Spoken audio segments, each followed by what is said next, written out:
Part 3, Managers as Moderators and Consultants. Chapter 16, Secrets and Perceptions. The amount of information that needs to be kept secret in a business is relatively small. Everyone has a right to know what is going on that affects them. If there is something they do not know, they will conjecture, and the conjecture is wrong with reality, i.e., their reaction will be based on false assumptions. Then your management position is built on the foundation is supported by rotten wooden columns. It's easier to let them know the problem in the first place than to try to get them to get it right later on.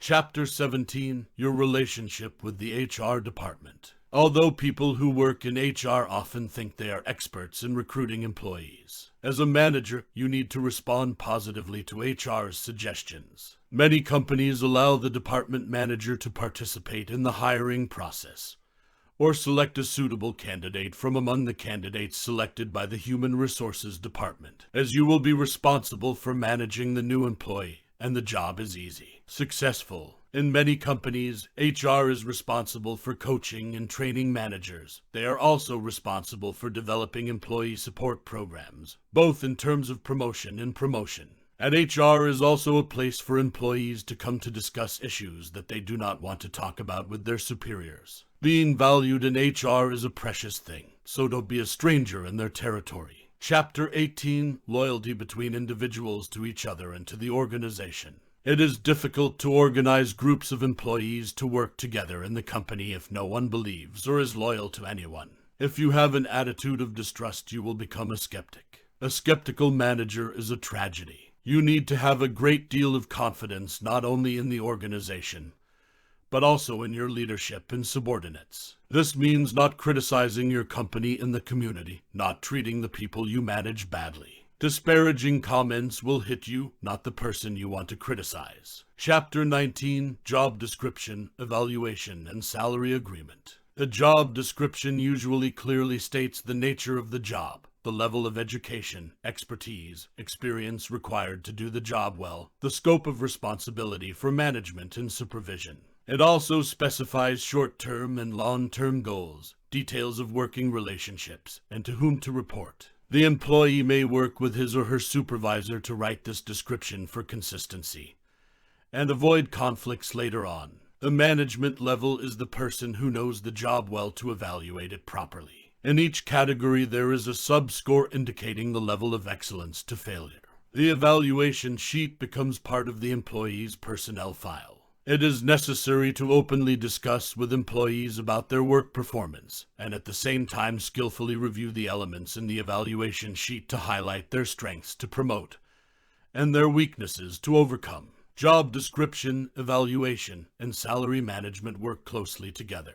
Evaluate ability and set salary in accordance with employees' efforts. Therefore, being a manager is to pay attention to fairness, prudence, and honesty, not to let personal feelings interfere in this matter. The thread that runs through the salary management process must be work efficiency. If you propose to raise employees' salaries because of seniority, large children, sick mother, financial difficulties, you are just a charity worker, shouldn't be. It is necessary to take the capacity of employees as the basis. Chapter 20, Maybe it's not a matter of money. Sometimes employees ask for a raise. In fact, the request is not always a money request, because the money problem is solved immediately. The financial problem is still there. It is possible that a strained relationship with a coworker is the main source of the problem. The problem of people is very diverse. You should not be surprised that you must know how to talk to employees to understand that issue. Chapter 21, Is there such a thing as motivation? There is only one type of motivation that has shown results. Self-motivation. When you do the work you want, that motivation is the most sustainable. An important responsibility of a manager is to change employees' feelings from must-do to want-to-do. You need to understand them, respect them as people, not machines that make products. Caring for and understanding employees is a sign of management strength. Chapter 22, The Gap Between Generations. Conflict most often occurs between younger managers and older subordinates. The main reason is prejudice. To fade prejudices, you must choose an approach that is easy and comfortable, should accept changes slowly, without haste. You don't have to know all the answers to all the questions asked. Don't pretend to know everything.